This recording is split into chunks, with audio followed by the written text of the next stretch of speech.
Consejo Nacional dice que sí vamos a poder llevar los celulares, pero no vamos a poder tomar fotografías durante el sufragio. ¿Qué decir de esta resolución de la Corte Constitucional? ¿Es ambigua o ha dado alguna claridad en medio de toda esta oscuridad que vivimos? La sentencia de la Corte Constitucional sobre el porte y el uso de los dispositivos móviles o celulares, el momento en que ejerces tu derecho al sufragio, es una sentencia muy ambigua, muy débil, muy, yo diría, comprometida con el CNE y con el Poder Ejecutivo, en este caso, con Daniel Noboa. Una sentencia que uno podría decir es algo así como ni chicha ni limonada. Por un lado, declaran que la resolución del CNE sí es válida, pero con unas condiciones. Por eso declaran la constitucionalidad condicionada de esa resolución. Dicen la resolución es válida porque constituye una herramienta operativa para que el CNE pueda cumplir con una de sus atribuciones, que es organizar, transparentar, dirigir el funcionamiento de los procesos electorales. Pero de otra parte, eh, en, en, en la cuestión resolutiva del fallo, la Corte dice que no se podrán aplicar sanciones si es que no se respeta el principio de reserva de ley, el principio de proporcionalidad y el principio de legalidad. Y esto en la práctica lo que provoca es que esta resolución sea ineficaz. Si es que alguien incumple este tema del celular y toma una fotografía a su papeleta, así a su papeleta, al final del día no va a poder ser sancionado por el Tribunal Contencioso Electoral porque la Corte está diciendo claramente que la infracción que la sanción, perdón, que la sanción debe haber sido previamente tipificada, por eso habla del principio de legalidad, y esto significa que tiene que haber estado previamente tipificada en la Constitución y la ley, que se debe respetar el principio de proporcionalidad, es decir, que la sanción debe guardar correspondencia, debe ser coherente, debe ser equivalente con la infracción cometida. Y obviamente que te quieran clavar una multa de $32,000 por tomar una foto a la papeleta no guarda ningún tipo de equivalencia, ningún tipo de proporcionalidad. Es incoherente, es demasiado exacerbada, demasiado fuerte, en palabras simples, de esa sanción. Y el otro elemento, que se debe garantizar el principio de reserva de ley. Y el principio de reserva de ley se refiere a que las sanciones deben ser aprobadas mediante ley. ¿Por quiénes? Por la Asamblea Nacional, por los legisladores. Entonces, en la práctica, por un lado dicen sí, la resolución es válida, pero de otra parte la sanción que se quiere imponer deberá cumplir con estos otros tres principios y en la práctica eso vuelve inejecutable, ineficaz a esta resolución administrativa del Consejo Nacional Electoral. Una de las disposiciones, la tercera, que estuvo impugnada, la vamos a leer y dice lo siguiente. Punto 7. El accionante alega la inconstitucionalidad por razones de forma y fondo del artículo 1 de la resolución. El número tal que dispone, artículo 1, prohibir el uso de dispositivos móviles, eléctricos y o electrónicos a los electores durante el acto de sufragio en las juntas receptoras del voto y a partir de las 17 horas y durante toda la jornada de escrutinio a los miembros de las juntas receptoras del voto, excepto a uno de sus integrantes para que pueda realizar las operaciones matemáticas necesarias para llenar las actas de escrutinio. No se pronunció la Corte sobre este tema. ¿Será que habrá algún impedimento para los que van a hacer la revisión, para los que van a hacer el control electoral?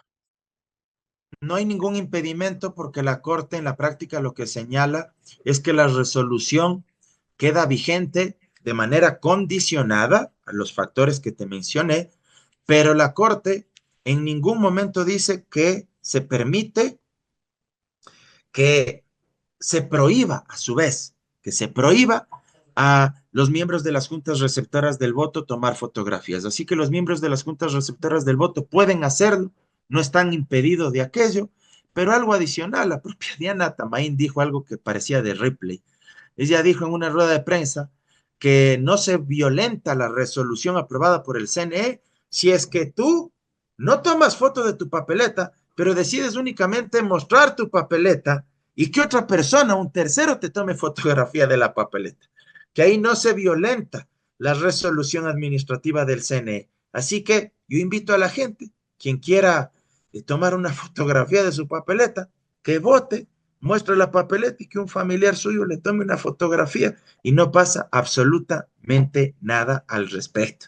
Así que creo que eso hay que tenerlo absolutamente claro y tener constancia de aquello para que nadie se sienta amenazado ni vulnerado en sus derechos. Tomando en consideración año electoral, no se podían hacer ningunos cambios ni modificaciones al Código de la Democracia. También no está en el COIP esta sanción y todos estos factores que sabemos que no daban algún asidero legal para poder ser ejecutadas. Y Mauro, ahí queda la pregunta. Quizás utilizaron esto para desviar la atención de lo que realmente, de los problemas que realmente el ciudadano debería estar preocupado y que de hecho está preocupado porque uno salir de su casa y pensar que no va a volver ya se ha vuelto en una constante en la mayoría de familias. Frank, y con esto para ir terminando en virtud del tiempo, mira, yo creo que no hay garantías del CNE ni del Tribunal Contencioso Electoral para que el proceso democrático se lleve de manera transparente.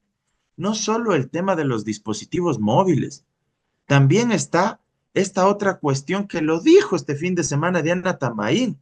Dijo que si es que es necesario, a última hora, previo a las elecciones, se va a cambiar el lugar de los recintos electorales de los territorios donde están sufriendo afectaciones por las inundaciones.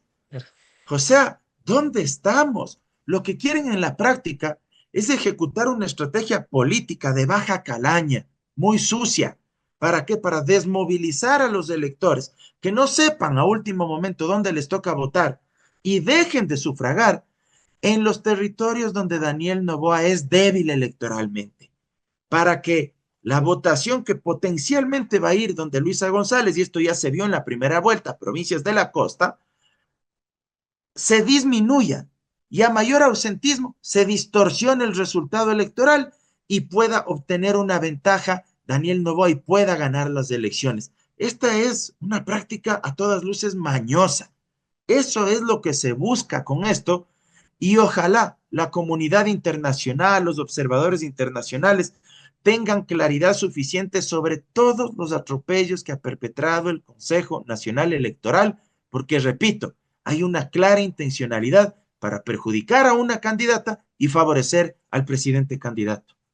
Por eso es que querían tomar esta decisión de hacerle el voto casi voluntario, porque estaban diciendo, dependiendo de las condiciones climáticas, el permitir o el justificar que no vayan a votar. También eso era parte de esa estrategia. Así es, efectivamente querían desmovilizar, aunque eso era totalmente ilegal, porque el Código de la Democracia señala con claridad que el voto es obligatorio y hay una sanción económica para quienes no sufragan. La Constitución señala que el voto es obligatorio, pero ya querían inventarse cualquier barbaridad para desmovilizar a los electores porque saben que en las clases medias, bajas y sectores populares el voto mayoritario va para Luisa González. Esto se pudo ver en la primera vuelta.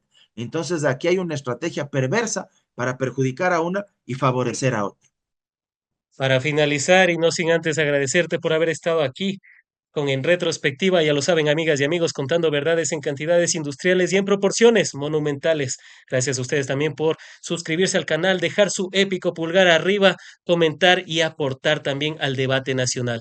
Para finalizar, Mauro, dos cuestiones desde tu perspectiva, si es que esto siempre le dejamos abierto al entrevistado, ¿cuál sería la mejor opción para mejorar las condiciones materiales de desarrollo y así este 13 de abril ver un nuevo país o continuar con el nuevo Ecuador de Daniel Noboa? Y la otra, ¿se puede y se podrá confiar en el proceso electoral tomando en consideración que las instituciones, tanto del CNE, el Tribunal Contencioso Electoral, la Corte Constitucional, entre otras, le han servido de alfombra al primer mandatario? Empiezo por la última, ya lo dije hace un instante, no hay garantías, no se puede confiar en los árbitros electorales. Lamentablemente también la Corte Constitucional le está haciendo la veña al presidente de la República y eso solo permite que acumule más poder y que se sienta más prevalido de atropellar las instituciones y el sistema democrático. Y en lo otro, yo he sido claro, mi voto será por Luisa González. Yo creo que aquí lo que está en juego no solo es una elección, aquí está en juego ser república, ser democracia o definitivamente ser una hacienda bananera, ser una monarquía familiar donde el presidente candidato tenga a su vez a su mamá como potencial presidenta de la Asamblea, donde el papá del presidente es el hombre más rico de este país y donde la tía del presidente es una de las mujeres más millonarias y más ricas de este país. Bueno, eso es lo que está en juego. Ser república, ser democracia, donde todos podamos decidir sobre los temas más importantes de nuestro país, donde podamos tener educación, salud, seguridad social, trabajo, salario digno, versus un emporio familiar que quiere gobernar para sus propios intereses y que además quiere precarizar aún más a la clase trabajadora. Han sido las apreciaciones del doctor Mauro Andino, jurista y analista político, a quien como siempre agradecemos por haber estado en el espacio, seguros de contar con tu participación en futuros análisis, diálogos y debates de la coyuntura nacional. Muchas gracias a ti, Fran, y siempre a las órdenes. Abrazo enorme.